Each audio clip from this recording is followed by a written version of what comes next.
सबसे popular long term scheme कौन सी है? एफडी? नहीं। Mutual funds? या फिर एमआईएस? जी बिल्कुल नहीं।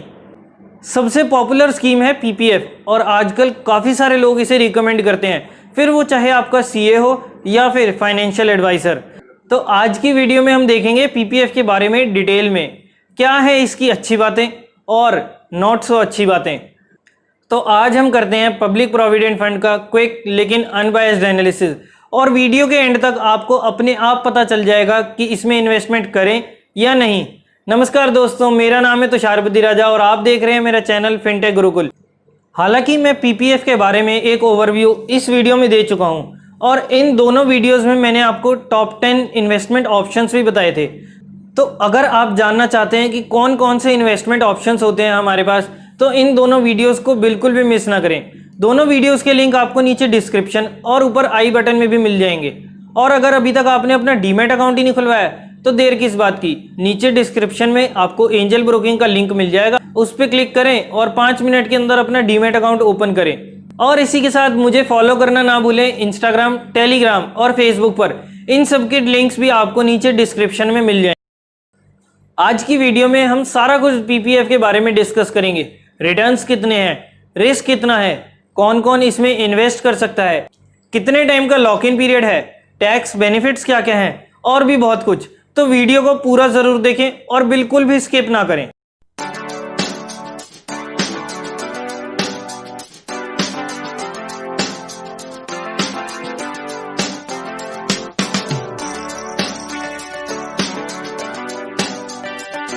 सबसे पहले रिटर्न्स की बात करें तो गवर्नमेंट हर 3 महीने में यानी कि क्वार्टरली बेसिस पर इसका इंटरेस्ट रेट रिवाइज करती रहती है और अभी के हिसाब से इसमें 7.1% का रिटर्न मिलता है।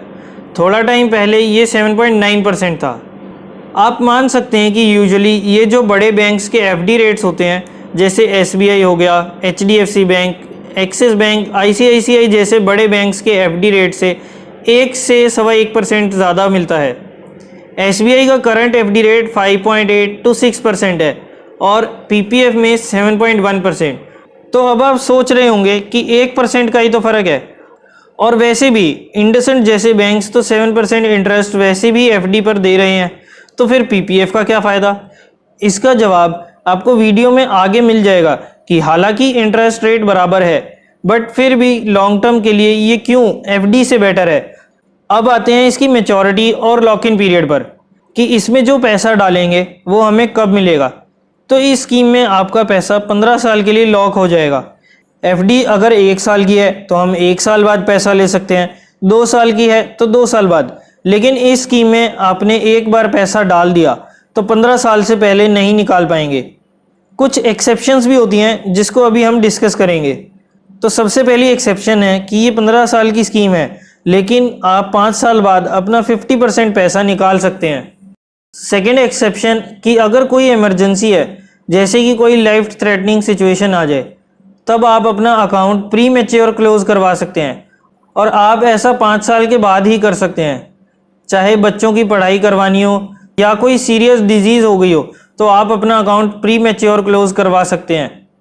इसके अलावा थर्ड एक्सेप्शन है कि अगर आपको डिपॉजिट करते हुए 2 साल हो गए हैं तो आप इसके अगेंस्ट लोन ले सकते हैं। मान लीजिए आपने पहले साल 50,000 रुपये इसमें डिपॉजिट करे और दूसरे साल भी 50,000 रुपये डाले, तो अब आपके अकाउंट में 1 लाख रुपए का अमाउंट हो गया है। अब आप इस 1 लाख के अमाउंट के बदले 25% तक का लोन ले सकते हैं, यानी कि इस 1 लाख के बदले 2 साल बाद आप 25,000 तक का लोन ले सकते हैं। ये आपके अकाउंट से डिडक्ट नहीं होगा, बस एज अ कोलेटरल आप इसके बेसिस पर उसी बैंक से अपना लोन ले सकते हैं 25% तक की लिमिट का। अब काफ़ी लोगों के दिमाग में ये डाउट होता है कि क्या हम इसके टाइम पीरियड को चेंज कर सकते हैं, क्या हम इसे 10 साल या 20 साल के लिए भी पीपीएफ में डिपॉजिट कर सकते हैं। तो यूजुअली ये अकाउंट 15 साल का ही होता है और 15 साल बाद ही आप अपना पूरा अमाउंट विड्रॉ कर सकते हैं। तो देखिए हम किन केसेस में पैसे निकाल सकते हैं वो तो मैंने आपके साथ अभी ऊपर डिस्कस करे ही है। इसका मतलब ये हुआ कि इसे हम कम टाइम पीरियड के लिए तो नहीं, लेकिन हाँ इसे हम बढ़ा ज़रूर सकते हैं। मान लीजिए अगर आपने 25 साल तक आपने पीपीएफ में पैसे रखने हैं और टाइम पीरियड तो 15 साल का है, तो उसके बाद आप इसे 5-5 साल के टर्म पर आगे बढ़ा सकते हैं। 15 साल के बाद अगर आपको पैसे नहीं चाहिए हों तो बस एक फॉर्म भर के 5 साल के लिए आप इसे एक्सटेंड करा सकते हैं। इसमें भी एक इंटरेस्टिंग चीज़ है कि 5 साल के एक्सटेंडेड पीरियड में आप जब चाहें तब अपना पैसा निकाल सकते हैं, लेकिन ये पैसा वही होगा जो आपने पहले 15 साल में जमा किया था। लेकिन ये मौका आपको साल में केवल एक ही बार मिलेगा, यानी कि एक साल में ही आपको एक चांस मिलेगा कि आप जितना चाहें जो आपने अमाउंट पहले 15 साल में जमा करा था वो आप निकलवा सकते हैं। फिर वो चाहें आप पूरा निकलवा लें या पार्शली भी। एक साल में पैसा निकलवाने के बाद इसका नेक्स्ट चांस आपको अगले साल ही मिलेगा। नेक्स्ट चीज़ जिसकी वजह से ये स्कीम काफ़ी ज़्यादा अट्रैक्टिव हो जाती है और वो है इसके टैक्स बेनिफिट्स। पीपीएफ को एग्जेम्प्ट और एग्जेम्प्ट कैटेगरी में रखा गया है।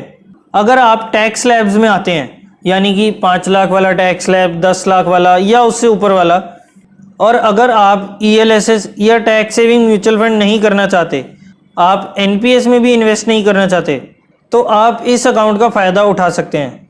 अब मान लीजिए आप साल का 8 लाख रुपए कमाते हैं, जिसमें 1.5 लाख आप PPF में डाल देते हैं, तो इस 1.5 लाख पर आपको 1 रुपये का भी टैक्स नहीं देना होगा। ये मान लिया जाएगा कि ये आपकी इनकम है ही नहीं, आपने केवल 6.5 लाख की इनकम ही कमाई है और उसी 6.5 लाख की इनकम पर ही आपको टैक्स पे करना होगा। ऐसा क्यों होता है, इसके बारे में भी हम आगे वीडियो में देखेंगे। इसके बाद जो पॉइंट आता है जिसकी वजह से ये FD से बेटर इन्वेस्टमेंट ऑप्शन बनता है, वो है इसका जो इंटरेस्ट मिलता है उस पर भी टैक्स एग्जेम्पशन मिलती है। यानी कि जो 7.1% इंटरेस्ट आपके खाते में जमा हो रहा है उस पर भी हमें पूरी तरह से टैक्स पे छूट मिलेगी। FD में जो रिटर्न हम अर्न करते हैं उस पर हमें टैक्स पे करना पड़ता है, लेकिन PPF में जो इंटरेस्ट अर्न करते हैं उस पर हमें कोई भी टैक्स पे नहीं करना होता। और थर्ड, जब हम अपने कॉर्पस को, जिसमें principal amount plus interest amount को विड्रॉ करते हैं या टोटल अमाउंट को अपने बैंक अकाउंट में शिफ्ट करते हैं, तो उस लमसम अमाउंट पर भी हमें कोई भी टैक्स नहीं देना। और इन्हीं तीनों टैक्स बेनिफिट्स के कारण ये स्कीम FD से कहीं ज़्यादा बेटर बन जाती है, खासकर तब जब हमें रिटायरमेंट प्लानिंग करनी हो तो। अब मैं आपको एक बहुत ही इंपॉर्टेंट चीज़ बताता हूँ PPF के रिगार्डिंग, जिसे ज़्यादातर लोग इग्नोर कर देते हैं, लेकिन ये बिल्कुल भी इग्नोर करने वाली चीज़ नहीं है, और वो है PPF की लीगल इम्यूनिटी। यानी कि अगर आप पर कोई केस होता है जिसके अगेंस्ट आपको कंपेंसेशन पे करनी पड़ती है, जुर्माना देना पड़े, या फिर कोई डिफ़ॉल्ट किया हो जिसकी भरपाई के लिए कोर्ट आपके ऊपर पेनल्टी लगा दे और आप उस पेनल्टी को पे ना कर पाएँ, तो कोर्ट आपकी प्रॉपर्टी जब्त कर सकता है। जैसे कार लोन नहीं पे किया तो कार उठा के ले जा सकते हैं, या फिर उसके अगेंस्ट जो भी कोलैटरल रखा होता है उसे कोर्ट अपने अंडर ले सकता है और उसे बेचकर अपना सारा अमाउंट रिकवर कर सकते हैं। चाहे कोई बैंक करप्ट भी हो जाए, शेयर्स बिक जाएं, म्यूचुअल फंड्स बिक जाएं, लेकिन PPF ऐसा है जिसे कोई भी कोर्ट अटैच नहीं कर सकता। PPF से पैसा निकालकर कोर्ट आपके बिहाफ पर किसी को भी पे नहीं कर सकता।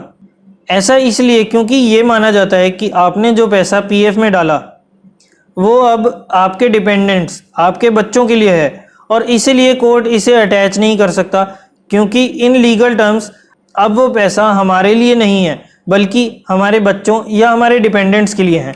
अब उस पैसे पर हमारा इन लीगल टर्म्स कोई भी हक नहीं बनता।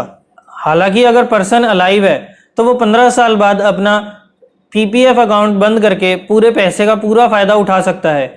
अब 2 क्वेश्चन नॉर्मली दिमाग में आते ही हैं कि क्या ये अकाउंट बच्चों का भी खोला जा सकता है, और सेकंड, इसमें मिनिमम और मैक्सिमम इन्वेस्टमेंट हम कितनी कर सकते हैं। तो पहले क्वेश्चन का आंसर ये है कि इस अकाउंट के लिए कोई भी एज लिमिट नहीं है, चाहे आप अपने बच्चों के लिए खोलें या ग्रैंडसन ग्रैंड डॉटर के लिए। लेकिन अगर बच्चा 18 साल का नहीं हुआ है तो इसमें कुछ लिमिटेशंस हैं, और ये है कि आप इनमें अकाउंट तो उनके नाम का खुलवा सकते हैं, लेकिन ऑपरेट उनके पेरेंट्स या ग्रैंड पेरेंट्स ही करेंगे, और साथ ही में इसमें 1.5 लाख रुपए से ज़्यादा डिपॉजिट नहीं कर सकते। यानी कि जब तक बच्चा 18 साल का नहीं हो जाता तब तक हम इसमें टोटल अमाउंट 1.5 लाख से ज़्यादा रख ही नहीं सकते। और जब बच्चा 18+ हो जाएगा तब एक फॉर्म भरना है, और फॉर्मेलिटीज़ पूरी करते हुए वो जो बच्चे वाला अकाउंट था वो 18 प्लस होते ही उस बच्चे को हैंड ओवर कर सकते हैं और उसके बाद वो 1.5 लाख वाली लिमिट भी ख़त्म हो जाएगी। यानी कि अब उसमें कोई भी लिमिट नहीं रहेगी कि आप इसमें 1.5 लाख से ज़्यादा मेंटेन नहीं कर सकते। और सेकंड क्वेश्चन का आंसर है कि इसमें हम 1.5 लाख तक का अमाउंट डाल सकते हैं। डाल तो खैर उससे भी ज़्यादा सकते हैं, लेकिन जो ये एग्जेम्प्ट वाला टैक्स बेनिफिट है वो केवल 1.5 लाख तक ही मिलेगा। उसके बाद हमें टैक्स देना पड़ेगा और कम से कम इसमें हमें 500 रुपये डालने होते हैं इस अकाउंट को एक्टिव रखने के लिए। अगर किसी वजह से अकाउंट एक्टिवेट नहीं रख पाते तो क्या हमारे पैसे डूब जाएंगे? नहीं। मान लीजिए आपने पहले साल 500 रुपये डिपॉजिट करे, सेकेंड ईयर भी 500 रुपये डिपॉजिट करे, लेकिन थर्ड ईयर आप किसी वजह से डिपॉजिट नहीं कर पाए, तो उस केस में डिपॉजिट किया हुआ पैसा डूबेगा नहीं। बस उस पैसे पर जितने टाइम तक अकाउंट इनएक्टिव रहेगा उतने टाइम तक इंटरेस्ट भी नहीं मिलेगा। इसके बाद मान लेते हैं कि आप 4th ईयर में भी डिपॉजिट नहीं कर पाए और 5th ईयर में आपकी फाइनेंशियल कंडीशन फिर से ठीक हो गई और अब आप डिपॉजिट कर सकते हैं इसमें पैसा। तो आपको 1500 रुपये डिपॉजिट करने होंगे, 500 रुपये थर्ड मंथ के, 500 रुपये 4th मंथ के और 500 रुपये इस 5th मंथ के। तो आपका अकाउंट फिर से एक्टिवेट हो जाएगा और साथ ही अब आपको फिर से इंटरेस्ट रेट मिलना चालू हो जाएगा। क्या आप जानते हैं कि इसमें हम एक छोटी सी ट्रिक अपनाकर अपने रिटर्न्स को इंक्रीज़ कर सकते हैं? मैं आपको एक ऐसी ही ट्रिक बताऊंगा जिससे आप इंटेलिजेंटली एक छोटी सी चीज़ करके आप अपने रिटर्न्स को बढ़ा सकते हैं, जिसे मैं आपको वीडियो के एंड में बताऊंगा। बहुत छोटी सी चीज़ है, लेकिन इससे आपको इंटरेस्ट में काफ़ी फ़ायदा होएगा और आपका पैसा ज़्यादा इंक्रीज़ होगा। अब इसमें हमें मंथली इन्वेस्ट करना होता है या वन टाइम या किस तरीके से? तो इसमें आप जैसे चाहे वैसे कर सकते हैं। बस ये ध्यान रखना है कि इसमें आपको मिनिमम 500 रुपये एनुअली मेंटेन करने ही हैं। अब वो चाहे आप मंथली इन्वेस्ट करके करें या फिर वन टाइम लमसम अमाउंट पे करके। और इसमें हम जॉइंट अकाउंट नहीं खुलवा सकते। इंसान चाहे 18 को हो या 80 का, खुलवा कोई भी सकता है, लेकिन ओनली इंडिविजुअल अकाउंट्स, और एक इंसान का केवल एक ही अकाउंट हो सकता है। ऐसा नहीं कि सेविंग्स अकाउंट की तरह इसे भी अलग अलग बैंक्स में खुलवा लो, नहीं, एक पर्सन सिर्फ एक ही अकाउंट खुलवा सकता है। इसके अलावा एनआरआईज इसमें अकाउंट नहीं खुलवा सकते। हाँ, अगर वो पहले एक इंडियन सिटीजन थे और बाद में एनआरआई बने तो वो इस स्कीम को कंटिन्यू रख सकते हैं, लेकिन न्यू अकाउंट नहीं खुलवा सकते। अब ये अकाउंट कहाँ खुलवाया जाता है? ज़्यादातर सारे नेशनलाइज्ड बैंक्स में आपको अकाउंट ओपन करने की ये फैसिलिटी मिल जाएगी।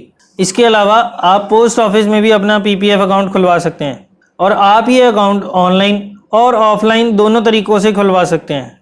डॉक्यूमेंटेशंस में इसमें पैन कार्ड कंपलसरी होता है। इसके अलावा आधार कार्ड या कोई बिल, ड्राइविंग लाइसेंस इसके डॉक्यूमेंटेशंस में यूज़ हो सकते हैं।